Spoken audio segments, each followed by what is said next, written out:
We don't want everyone to become Muslim. We don't want this to be a Sharia state. I mean, we can't make even Muslim countries Sharia states. Yeah. How in the world are we going to try? Yeah. You know, we what we want to do is just live here, peace and harmony, and to showcase the best values that we have. The most painful thing is that 2 years of genocide. I've got to be honest. I mean, yes, we've got the recognition of the Palestinian state, but at this point, you're recognizing a crime scene. And by the way, a crime scene which has your fingerprints all over it. We don't believe that you're all racist. I'm so clear about that. You're not. But we think that there's a lot that we have in common. And often, it's not that you don't like Muslims. It's like you don't like what you've been told about Muslims. The reality is we're here. And we've been born here, and we're going to die here. And this is our home, like everyone else. And we want to make this place better.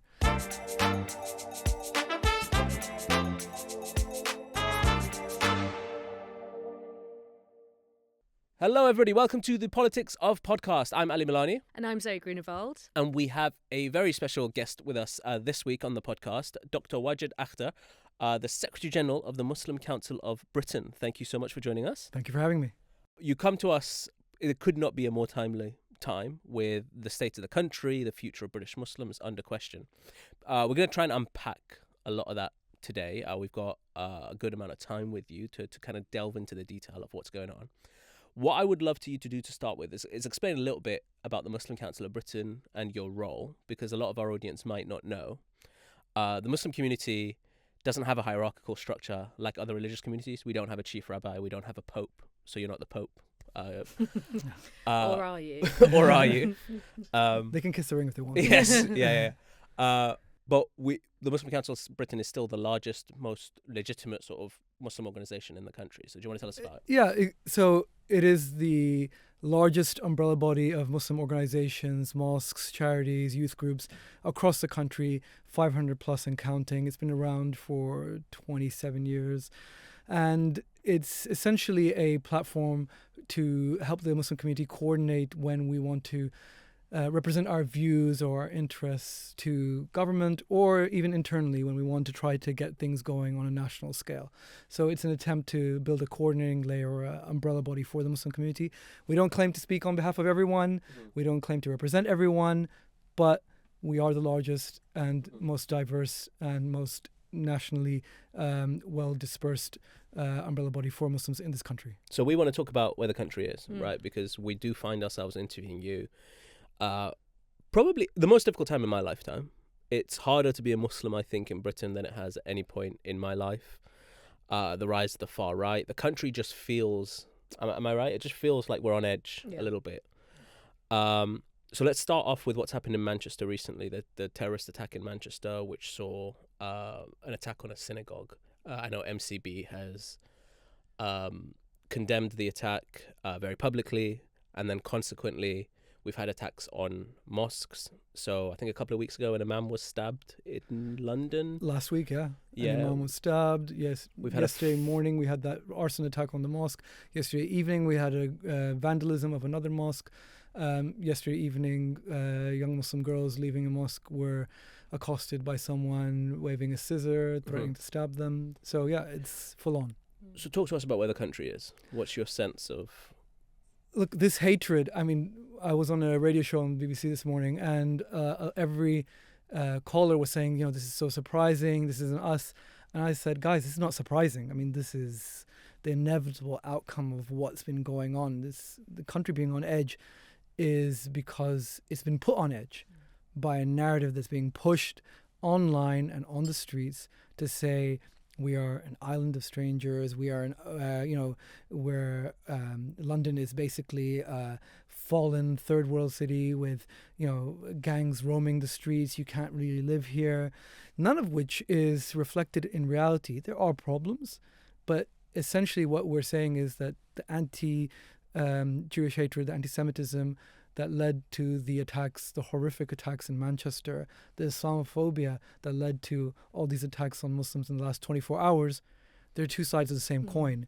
And that coin is going into the pockets of some very, very rich billionaires who are trying to build their platforms and trying to ensure that they pay as little tax as possible and our communities are as divided as possible so that they can ensure their hegemony. When the attack happened on the synagogue, I saw a police chief on the TV saying, this is related to what's happening in the Middle East. We always see whenever there's conflict in the Middle East, it spills over to the UK in some form or another, and things like this happen. To what extent is that true, in your opinion? Or do you feel that actually what we're seeing now is just there's latent Islamophobia, latent anti-Semitism that rises when there is a rise in fascism or whatever it is? I mean, how much of this is a result of increasing conflict travelling across the world, and how much of this is just that's what we have in Britain? We have people who are racist and Islamophobic and anti-Semitic. Look, we don't know the motivations of the attackers, but to conflate people marching against genocide, people being pro-Palestinian with an attack over here is really, I can't tell you how upsetting it is. Like, there isn't a Muslim in this country who either hasn't been on those protests or doesn't want to be on those protests for whatever reason. And every single one of us feel like we've just been labeled as anti-Semites when we're not. I'm telling you right now that we would be on the front line. If there was an anti-Semitic attack, I would put myself in the way of that. If we see anti-Semitism, if we hear people in private conversations spouting anti-Semitism, and a lot of people have said this, if they're in a group and someone goes over the line from criticizing maybe a country or a nation like Israel, or criticizing the genocide, to criticizing all Jews, there will be people every single time who will stop it and say that's not acceptable, that's unacceptable behavior. But what we're having is this conflation that, because you've marched, because you have this political position, therefore it's led to violence against someone over here. And I think that's very unfortunate, because that is collectivizing blame. That's essentially what means that people will say, you know what, all Muslims are responsible for X. Just as bad as it is to say all Jews are responsible for Y. It doesn't make sense. They're two sides of the same coin. And by trying to kind of say that it's, one entire group is responsible for this behavior, or one political opinion is responsible for this behavior, is not just unfortunate, it's dangerous. I did find it extraordinary. I was doing some media myself that evening, just how quickly the conversation moved on from what had happened in Manchester, which was a horrific terror attack, to let's talk about Israel, Palestine, particularly the comments of the Israeli minister, the Israeli prime minister. I couldn't help just feeling, we don't even know, as you say, what the motivations of the attacker were. We might guess and we might be correct, but we don't know. And it seems to me really presumptuous and politicising what is a horrific tragedy that we should be talking about. And I mean, the other thing you can maybe talk to a little bit is Heaton Park, the area where this happened. We know that there is a Muslim community and a Jewish community that live peacefully side by side and have done for a long, long time. But that didn't really seem to be part of the conversation. The local politics, the local relationships do not matter. The reality doesn't matter, that actually, the Muslim community and the Jewish community have far more in common with each other than they have against each other. None of this matters. If you want to make your political point, if you want to build your political platform, it doesn't matter. So the leader of the opposition said yesterday, these are hate marches. It was just a blanket statement that these are hate marches and we need them to stop. If they just thought it through for a second, when you stop people going on legitimate protests, what are you going to do? Are you going to create more hatred, or are you going to reduce it? Are you going to, we might as well just be an authoritarian regime, right? I mean, look, here's my question as well, particularly on the reaction from the government to restrict protest, because there's been questions about giving police new powers. Is it not the exact opposite of what we should be doing in the face? A terrorist attack, the motivation is to change our politics. Right? If we, in the face of a terrorist attack, restrict freedoms, how is that not folding to the demands of terrorism? And this goes to the heart of what we find ourselves in. This really, I feel like politics has found itself in this death spiral, right? Where you've got this vicious circle of the right setting the agenda, and then everyone else trying to catch up with that agenda, and you're never going to outright the right. So you're basically just getting into this kind of death spiral where inevitably you end up where maybe America is, where very divided country, hugely polarized within families, where you have the rise of political assassinations, all that kind of horrific stuff. We need to break that cycle. And you break it by talking to each other, not by silencing people. I want to ask you about a little thing that I don't think is spoken enough about, particularly with the Muslim community. Yeah. And that's whenever there's discussions about any extremism that might exist or political violence that might exist in the Muslim community. I grew up around a lot of that. So I know people that went to schools around me, or even my school that went to Syria, for example. And what I always said to them is, I remember these kids, they weren't religious. Yeah. Right? So often, I'll be really they were often selling or dealing drugs, loads of girlfriends, right? Going to nightclubs. These weren't religious ideologues. We're now seeing the attacker in Manchester was on bail for rape, right? So something that is completely unacceptable and prohibited in Islam, right? The intelligence services have done assessments a fair few years ago now that actually found the more connected a Muslim is to their religious community, and the more religious they are, they're actually less likely to fall into extremism. But no one ever talks about this. They don't. Right? They don't. It's again, it doesn't fit the narrative. Because they think the narrative is the more religious you are, the more likely you are to be extremism. Every piece of evidence says the opposite is the case. Exactly. Even if the attacker in Manchester was, the model of of a Muslim, and he was fasting and praying and fasting. We don't know. Yeah. He still doesn't represent the majority. No. And to assume that he does is to take the worst of a group of people and then to say that they represent everyone. No one should do that. Just like it would be just as terrible if someone said, that someone who is a racist murderer or whatever represents all white people. It's not. Yeah. It's not true. Or Christians. Right. Yeah. We had a march which I want to ask you about, 150,000 people, where someone went on stage and called for the eradication of Islam and Muslims, and then ended the speech with "Christ is King." They don't represent Christianity. Of course they don't. I think so, and I think it's important. Like we've seen a lot of ministers come out and say, "Look, stop doing this. This is not what our faith is about." And the fact that they went on stage and did that, there's a dichotomy, right?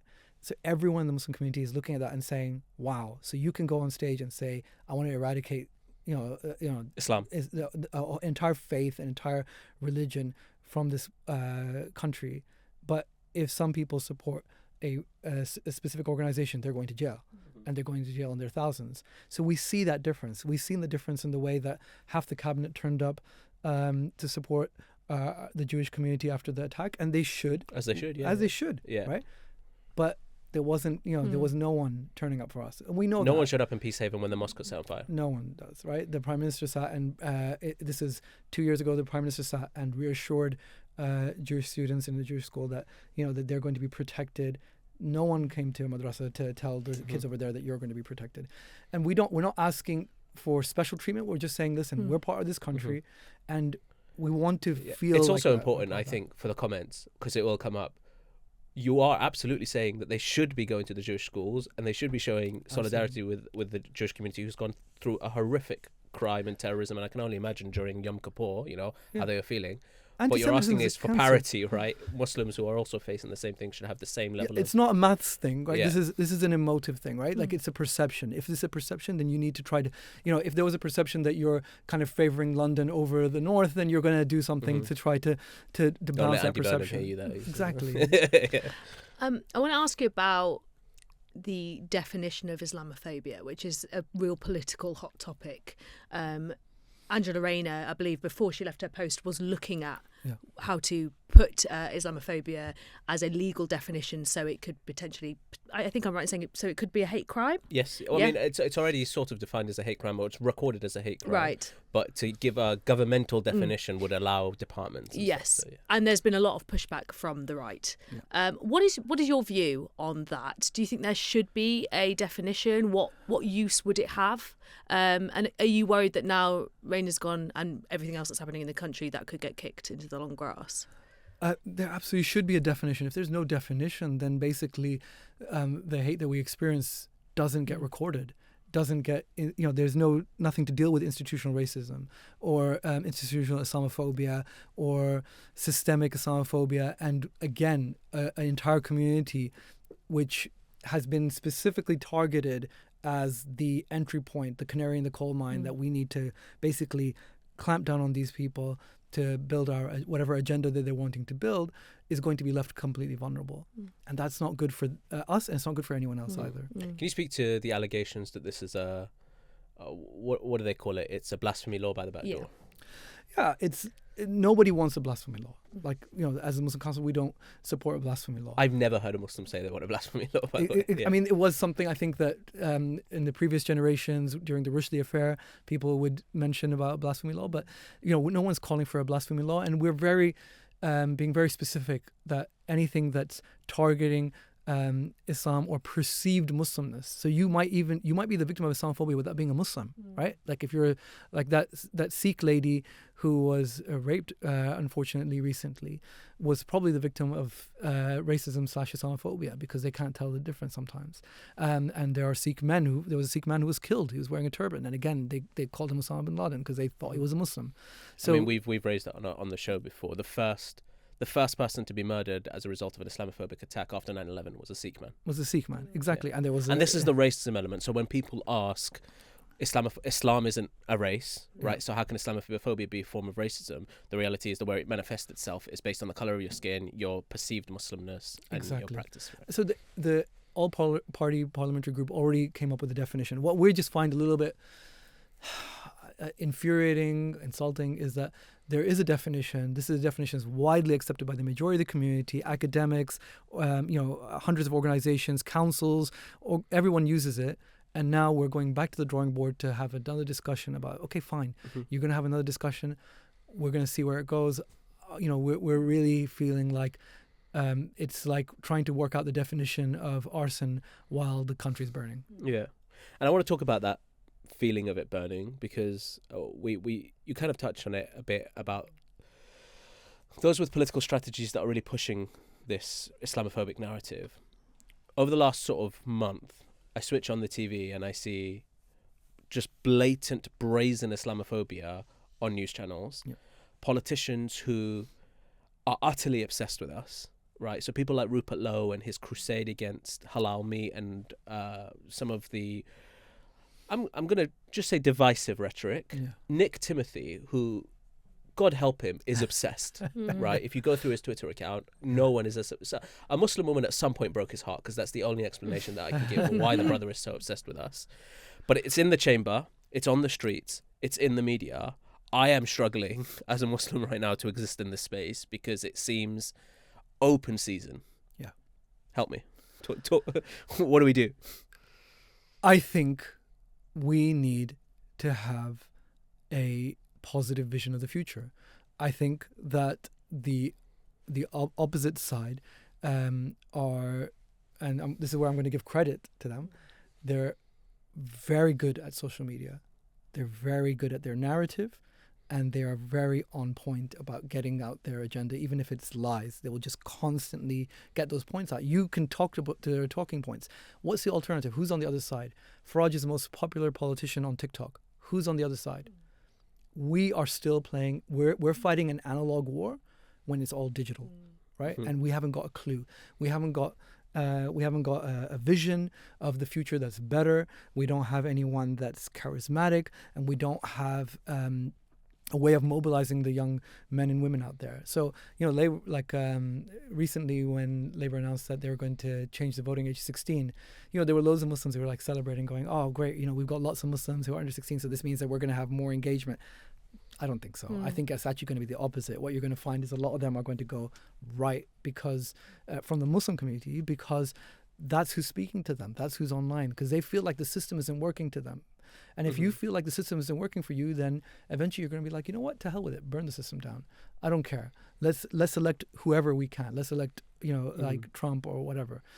And the first symptoms of that, some of these independent MPs in Muslim areas that came out, that was basically felt like a symbol from Muslim communities, not just Muslim communities, but in areas of large Muslim communities, saying, we don't trust any of you. Yeah, we want our own we want to express our own political power. I think there's a little bit more nuance with that when it came around to what's happening in Gaza. But speaking to your point, like to help you go through this situation, what I would say is we have to believe that we are part of the solution, not part of the problem. And if we can see ourselves that actually we are the majority, right? The people who are saying these things are actually a tiny minority, but they're really loud online. And if we can work together, if the moral majority can come together, and if we can put our case forward, our narrative forward, then not only can we counteract their narrative, but we can build this country back to where it should be, better and fairer for everyone. So on that narrative point, I'm going to ask a really basic, simple question, and probably to both of you, actually, because I'm the non-Muslim in this group. And I think... sorry to disappoint you. And I think one of the things that you're so right about, the right just seizing the conversation and painting their own narratives, I see all the time now on social media people just disparaging the Muslim faith, talking about it being a religion that inherently promotes war or violence or hatred of the West. And I don't know if it's the those techno-fascists algorithms, but I don't see people talking about how Islam is compatible with Western values. Or, you really see that conversation being monopolised. I wonder if you could both just tell me, what does your faith mean to you? And because I think that's an important perspective that we very rarely get when people talk about, Islam in Britain. It's difficult because it permeates your entire being. So my faith is everything. It means a guiding set of values and principles by which not only I live by, but I want to help them make the world a better place. That's what it means. It's not only my way, I hope, to get to heaven. It's my way of making the world a better place and helping everyone achieve a little bit of that over here. So if someone said to you, Islam is not compatible with Western values, what would you say to them? I said, we've been here for a very long time, and we're not aliens. It's as compatible as any other religion, as any other faith. The problem is we've been trying to meet emotions with facts, right? Islam is not compatible with Western values. We're like, yes, it is. Look, here are the statistics. This is the number of people, number of Muslims who are doctors and lawyers, and so few of us are actually involved in that. If you come with logic to an emotional argument, you're always going to lose. And what we need to do is get our story out there. We need to talk to them. So a great example is Mamdani in New York, right? He's not talking about Islam. He's not telling them about his past. He's trying to convince everyone he's not a radical. He's talking to them about jobs. He's talking to them about housing. He's talking about issues that matter to them, and people love him. And the algorithm and the billionaires are throwing billions at him, and they're still not able to shift that.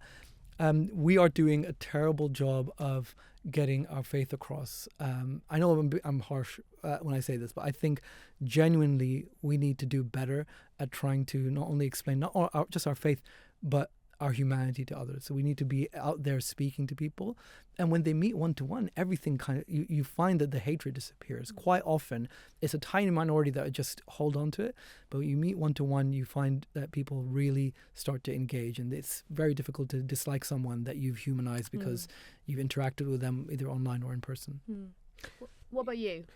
Well, for me, I think I'm someone who came to faith a little bit later. I didn't grow up in a hugely religious family, but my faith became much more important to me when I was sort of 18, 19, 20. And there's two elements for me. There's the personal, so it kind of feels to me like an anchor in choppy waters. Like it's what gets me, because it anchors me in values, right? And being able to have a source of strength in terms of your values really supports me in politics. So the best way I can describe it is often the most immoral actions in politics happens when no one is looking, right? For me, someone is always looking. So I know that my behavior I have to answer for.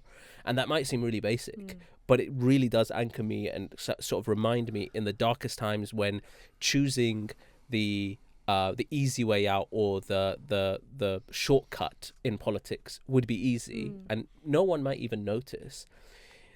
My faith allows me to sort of anchor my values to make sure that it's consistent across. Now, does that mean I have shortcomings and fail at times? Of course, that happens.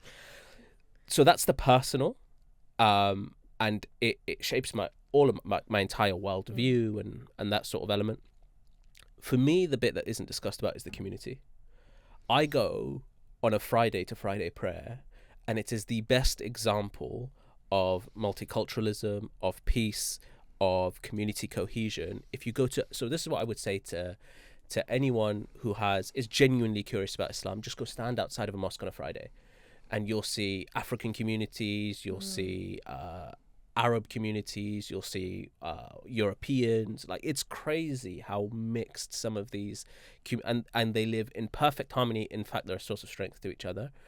And I think Wajid is right in it's very easy, given the country's in a tough place economically, right? And I'm a little bit basic in my political analysis. I think it always comes down to economics. Yeah. And when people are struggling financially, there's two options.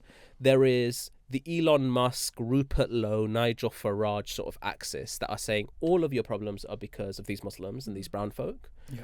And then there's us saying, actually, if you look at the GDP and if we right, and so if you're someone who's just angry about the state of the world, you go, you know what, fuck me, these guys look different to me, right? Yeah. And I'm being told that they believe in violence, that they're this, and this, which I won't name, but it's often quite graphic, and that does my anger is easily redirected. And we haven't told the emotional story nearly well enough. If I should explain that flip side for a second. So my dad took my 5-year-old nephew to the shops, and he was like, choose a chocolate, any chocolate. And he just came back. He goes, I can't. He goes, why? He goes, they're all like boycott. Like, we're boycotting them for Palestine. And my dad picked up one. He goes, what about this? He goes, that's boycott. And then eventually, the 5-year-old, he goes, it's okay, I don't want chocolate. And my dad started crying, and he said, this is a 5-year-old kid growing up here in England, but because he cares so deeply about these children who are dying halfway across the world in Gaza, who he's never seen before, he, like every kid wants chocolates. Like, just give it to me, no matter how. He's willing to give it up, and he's like, no, I'll go hungry. I will not have that. I will not sacrifice my values and their existence for my benefit. And if we all thought a little bit like that, we don't want everyone to become Muslim. We don't want this to be a Sharia state. I mean, we can't make even Muslim countries Sharia state. How in the world are we going to try? Yeah. We what we want to do is just live here, peace and harmony, and to showcase the best values that we have. If people want to come on board, that's great. If they don't, it's completely their vision. The majority of the Muslim world was non-Muslim for like the first 300-400 years, right? Because if we didn't come in here saying, right, everyone sign up, line up, that's not the way it is. It's about showing that there's like a wider universal brother and sisterhood that is going on here. It's all really, really interesting. I also think from my perspective, when I hear that line trotted out from the right as well, which is that, this religion is fundamentally incompatible with our Western values, the question always is, well, what are those Western values? What are you talking about when you talk about them? Because And everyone has a different answer, because it isn't, as you were saying, it isn't actually based in fact. This kid went to these far right protests, and he was interviewing these people that drape themselves in flags about British values. They kept saying, Britain's British about values, yeah. And he asked them, can you just outline what these British values are? And they got really angry because they couldn't verbalise what those British values were. And it's amazing. I might link it in the video for people to. It's amazing. Well, one of the classic ones is tolerance, and then you say, okay, so where's your tolerance? And then they're like, well, no, we don't have to be tolerant. It's just everybody else has to be tolerant. It is this made up get out of jail free card from the right that actually doesn't mean anything. And I think when you interrogate it, it often quickly falls apart. But and when you meet them, they're actually like. So I actually went to one of these protests, and I turned up and I just started talking to people, and to a person, every single one was lovely, and I look like I do, and they kept saying, listen, I'm not a racist. I have a problem with this. I have a problem with immigration. I have a problem with violence. I have a problem with that. And I was like, let's have a chat about it. So actually, we can break the algorithm, but we just need to stop labeling each other. If they label us as those Muslims, and we label them as those racists or whatever it may be, then conversation shuts down. We need to get that conversation like amplified rather than closing it down. Let's talk about that conversation, because the government won't talk to you, right? The government has this remarkably illogical, for me, I'll call it racist boycott of the Muslim Council of Britain. So for viewers who don't know, Successive governments, particularly the Conservative government, for 14 years, refused to engage with MCB, and it links back to something someone said 14 years ago. And there's been all sorts of accusations thrown at MCB and links to foreign groups which are categorically unproven and not true. And even this Labour government refuses to meet with the Muslim Council of Britain. Can you imagine a world in which this government didn't meet the Board of Deputies or the Archbishop of Canterbury? Why are you singled out? It wasn't. It was not even just not meeting with us. When the COVID crisis happened, they wouldn't come. They would not speak to us, and I was furious. And I wasn't even in the Muslim Council of Britain at that time. But you want to coordinate with everyone because this is a national emergency. So whatever our differences are, like during World War II, Labour and Conservative came together, you form a unity government, but you're shouting at each other 5 minutes later, that's fine, right? You come together in a national emergency, even during a national emergency to save lives, they would not speak to us. And we had to do everything on our own. Other governments did. Other governments, I won't name them, but 3 other governments in Europe and one in Australasia contacted us, and they said because we were producing material that they were like, this is really, really good material. We want to use it for our communities. But our own government wouldn't speak to us. And presumably that had dire consequences, because we know that the BAME population and particular cultural groups as well didn't take up the vaccine, for example, that certain public health messages didn't get through. They were more likely to suffer severe symptoms of COVID. I mean, that must have had real world impacts. And every time you talked about someone breaking the lockdown, even if it was a party on a beach somewhere, they would have a picture of a hijabi woman.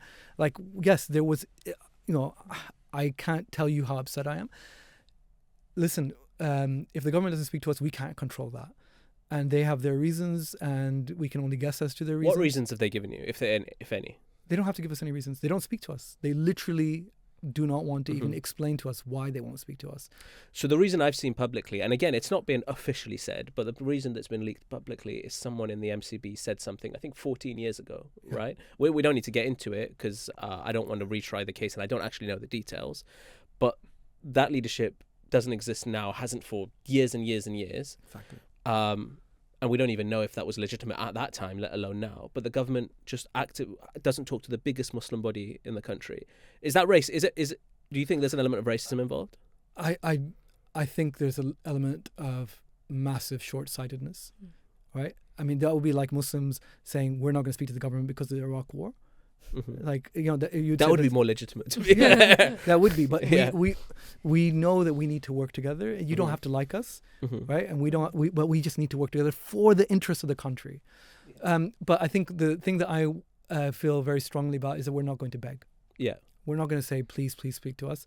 We're going to work at the grassroots. We're going to work with local government, regional government. We're going to work with different civil society actors, and eventually we'll get to the stage where they hopefully will mature up and realize that they have to speak to us. But we're not going to beg. Do you want to hear something remarkable? So there was, I don't know if it was an iftar. I think it was an iftar that Stephen Timms went to. And he was minister or shadow minister at the time. I don't remember. It must have been shadow because it was before the election. No, it wasn't. It was this Ramadan. Yeah, it was, yeah. And because the Muslim Council of Britain was there, he got sort of slapped down. And they leaked that to the press, that Stephen Timms was essentially spoken to by the Whip's office for attending an event that the MCB was there. I just can't imagine that ever happening with it goes back to that right-wing narrative, right? Because the right wing, or like you said, there are certain MPs that are on there every week asking them, have you spoken to them? Have you spoken to them? Have you spoken to them? So they're like, you know what? I want an easy life. I don't need to speak to these guys. And what we're saying is that you're never going to out-right-wing the right wing. Yeah, I mean, that is the entire... That's what you think they're afraid of, the media response? That's my educated guess, Just imagine Stephen Timms went to somewhere that the Archbishop of Canterbury was. By the way, the Archbishop of Canterbury recently resigned in controversy. Yeah. Right, so we've got a new one. Imagine he went to a space with the Archbishop of Canterbury and then was slapped. Can you imagine? That would never happen. That would never happen. Do you have relationships with individual MPs? Yeah. We have a relationship with individual MPs. We speak to every party, and it's. Do other parties speak to you? Yeah. Outside of government, apart from the Conservative. So the Liberals talk to you. Yeah. The Greens talk to you. But presumably not Reform. And Labour did. We reached out to Reform. Oh, you did. Yeah, because look, we want to speak to everyone. Yeah. We are not here to be ideologues. Well, do you want to know the irony? I sat opposite Keir Starmer with your predecessor Zahra Mohammed in the leader of the opposition's office not too long ago. Labour were perfectly happy to engage with MCB in opposition. It's everything shifts when you're in power. You have to you're under a bigger spotlight. I get why they don't speak to us. I just don't. I just think I disagree with it. What do you think of Keir Starmer? Because you've mentioned the Island of Stranger speech. His comments at LBC around Gaza was hugely controversial. When I knocked on Muslim doors, he was one of the main concerns Muslims raised with us. So that was specifically when he said that Israel had the right to cut off food, water, and aid. Yeah. Or food, water, and electricity, I think. I don't personally know him, and I feel that what this country needs right now, I think a lot of people feel this, even including Labour, is that we need to avoid trying to get into this match against reform. So I think there was a lot of positivity around the recent conference where he was kind of taking reform head on. But this is a moment where we do need charisma. We need someone to be bold and to present we don't need a vision of Britain which is, the 52nd state of America. We need a vision of Britain which is great again, a vision of Britain that is inclusive for everyone, that people can really get behind. I love history, so I've been really going deep into the Battle of Britain and like the technological and strategic brilliance that it took to build the doubting system and Fortress Britain to take on the Luftwaffe. We need that kind of spirit again, that blitz spirit. But instead, what we've got is fighting each other, and that doesn't. It's never going to be a winning strategy. Yeah, I tell you what bothered me recently, because as you know, I'm a member of the Labour Party, and the President of America went on a pretty ruthless tirade of the most senior Muslim politician in this country before Shabana, Sadiq Khan. Spoke about Sharia law in London. And the Prime Minister, Keir Starmer, was asked about whether this was Islamophobic and refused to call it Islamophobic. That would have been painful for a lot of Muslims to watch, that something that was patently and brazenly Islamophobic to his own mayor, the Prime Minister wasn't willing to. What's the most painful thing, because we kind of get used to that now, and we shouldn't, but we do. The most painful thing is that 2 years of genocide. I've got to be honest. I've traveled around the country. I've spoken to people. I've spoken places which have the worst deprivation, the worst everything.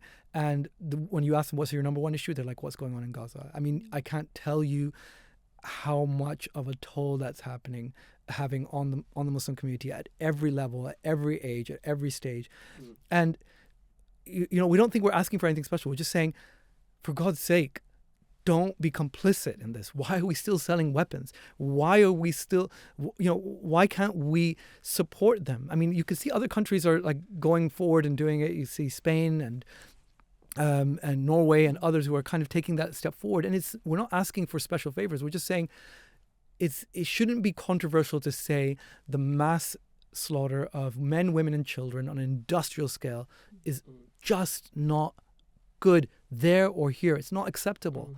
So what's your call to government? If they're watching, what's the call from what they should be doing now? They need to do whatever they can to stop it. We're not insane. We know that often power lies with America, right? But we see how this government mobilized when Zelensky had that like car crash of a meeting in the White House, right? Like, Keir Starmer was there rallying the troops, getting all the presidents together, saying, right, this is what we're going to do. This is a strategy. This is how we're going to get our way back. And then within 24 hours, everything had he'd smoothed over the edges because he's got that relationship with Trump. For Gaza, where was it?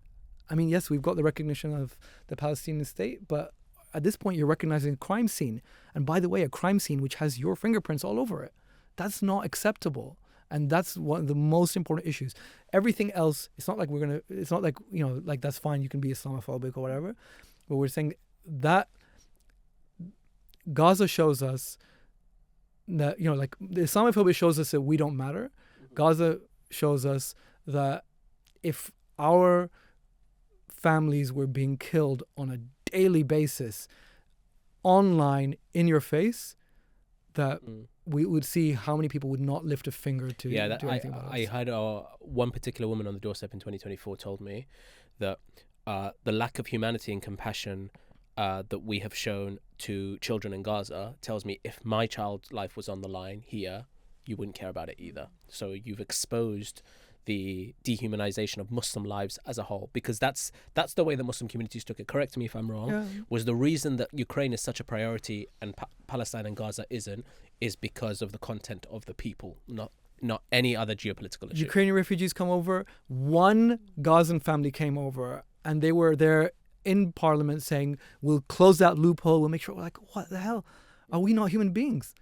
Like, it's even the optics, right? We're not saying open the door and get the whole of Gaza, and we don't even want, to displace the whole population. But the optics, it's like we care so little. We care so little about you, and it doesn't make sense. If you have a country where we are the largest minority, right? We are the youngest demographic. We're going to be the future taxpayers. We're going to be the future, business owners. It doesn't make sense to alienate them from day dot. Can I ask you one more question about the country as a whole before we speak a little bit more about the Muslim community internally? It looks like we're going to get a reform government if things stay as they are, right? That's what the polls are suggesting. How much does that worry you? A reform government is a worry. It should be a worry because of the way that they are projecting themselves, where their policy agendas are, and the fact that they will realize that they've got to power off the back of demonizing immigrants or Muslims. If they feel like they've got there, then it only incentivizes to go more down that route, right? So you're not going to de-incentivize that.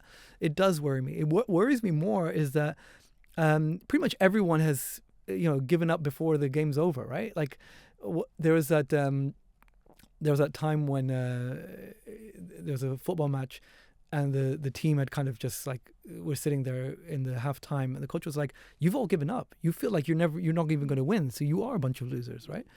Like if we can't assume there's 4 years to go. 4 years is a long time in politics, but you have Sky News and the BBC already coronating. You might as well just give they just vacate Downing Street and get Farage in. They need to come up with a plan and a strategy. And they need to just go for it. How much does the Muslim community need to be at the forefront of making sure that doesn't happen? No one is able to fight our battles for us. So yeah, if this is in our interest, then we need to be at the forefront of it. But we remember the Muslim Council of Britain is politically agnostic. Officially we're not going to be pro or against any party. We're here to represent the country. But a lot of what reform stands for really doesn't chime with the best interests of the Muslim community, and we want to speak to reform. We want to say, look, it doesn't have to be this way. Again, we don't believe in saying that anyone is beyond the pale or anyone should be just anathema outside the political system, because that's what's happened to us, and we know that doesn't work. I would pay a lot of money to see you, to put a camera in you and Lee Anderson opposite. I would love to. I think that's really admirable, to be honest. I mean, not even Lee Anderson. You mentioned Archbishop. Yeah. I was speaking to someone from the Church of England, and they were trying to arrange a meeting. And I said, I'll only meet the Archbishop if it's in a chicken shop in Birmingham. And they were like, why a chicken shop? And I was like, if we meet off, in some nice meeting room, nobody will know and nobody will care. It has no impact. Meet where people are. Be relevant to them. Do they ever invite you on the right-wing news shows like GB News or anything similar? I'm a hermit. Nobody invites me anywhere. I don't know how you guys even invited me here. But it's interesting, isn't it? Because it's like they don't want to actually... I mean, I used to do quite a lot of GB News, and it would always be two non-Muslim people debating over what Muslim people do and think, But I always used to say, should we not have a Muslim voice in this room? They didn't want one. It's remarkable how many fatwas are dropped by GB News and by Talk TV about what Muslims believe. We do it's kind of like an out-of-body experience as a Muslim watching Talk TV. I saw it the other day. I forget who the fella's name is, but he's a complete moron. I've tweeted him. Yeah, it doesn't actually.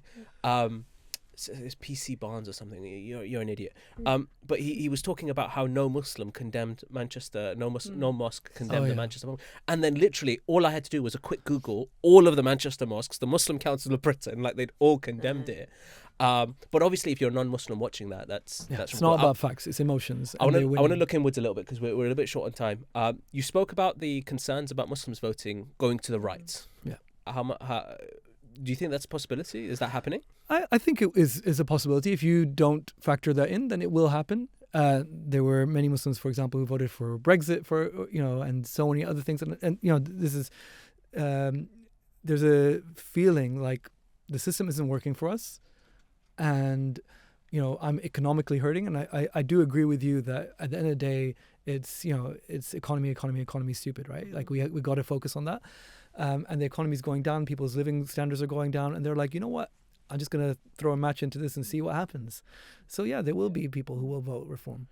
And Reform are reaching out to them, right? Because they're on TikTok. So who do they see on TikTok? Yeah. They see this affable guy, Nigel, he's one of the lads, and he's talking to them, and they think, you know what? Let's talk to that, because one of the troubles I have is the lack of leadership in the public space from the Muslim community. Yeah. If you were to think of a crisis hits the Muslim community, like mosques being burnt down or anything, right? When there was conversation around grooming gangs and Muslim involvement in that or anything, I cannot think of 5, 6, 7 Muslim voices in this country who can articulately, compassionately represent our community, regardless of politics. They just don't. Why is there that? And who would do that? Yeah. Because there are, of course, Muslim politicians, but often not. But they do run from their Muslimness, if we're honest, right? They don't want to be defined as that, because I mean, I don't give a damn, but others do.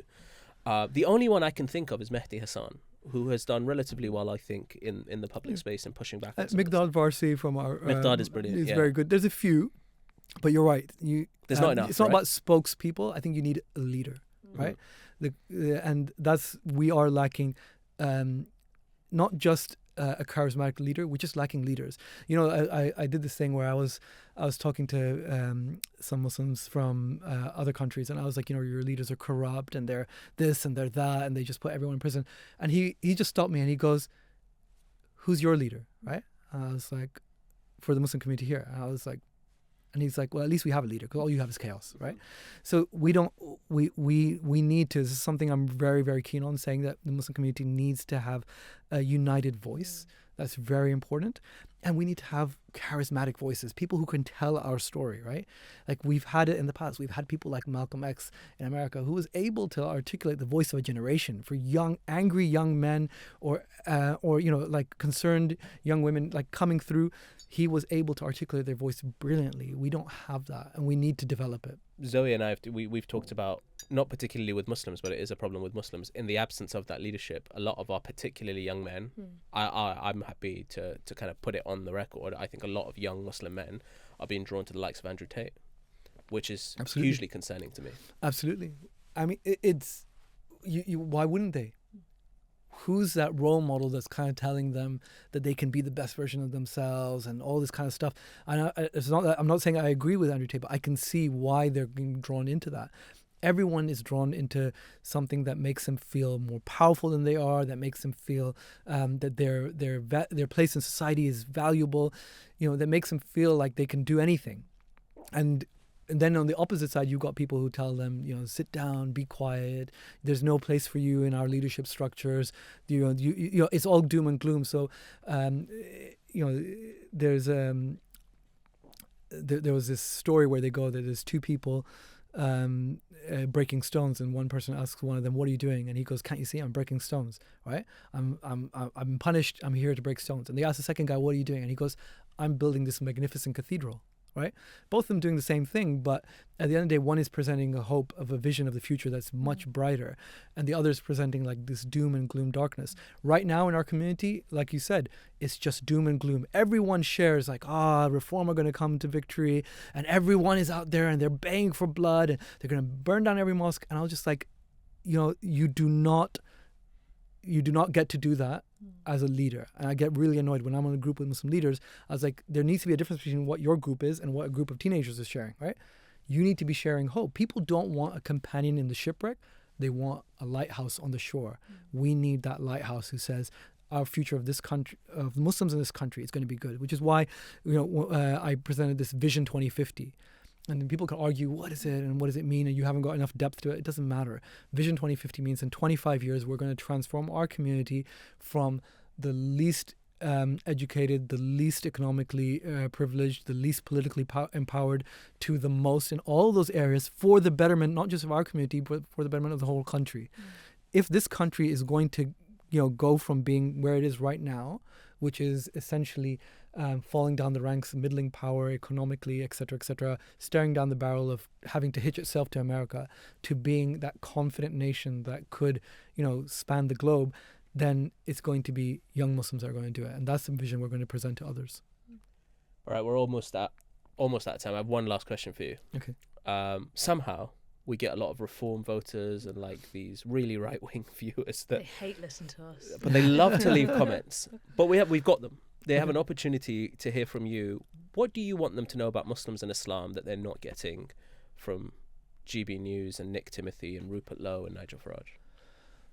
Look, if I was speaking to a Reform voter or even someone in the Reform Party, I would say... Or just someone who doesn't like Muslims. Just doesn't like Muslims, right? I will explain to them that we're human beings like you, right?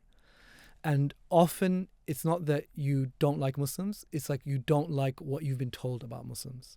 So get out there, speak to us. Because unless you're planning a pogrom where you're going to ethnically cleanse 4 million plus people from this country, and then you're going to have to, start ethnically cleansing them elsewhere because you have to deal with other countries, unless you're planning something that extreme, then the reality is we're here. And we've been born here, and we're going to die here, and this is our home, like everyone else, and we want to make this place better. So if we have concerns, if you have concerns about safety, so do we. If you have concerns about, immigration, let's talk about it. If you have concerns about terrorism, we do too, because, guess what? They don't check people's religion before they blow themselves up or do whatever they're going to do.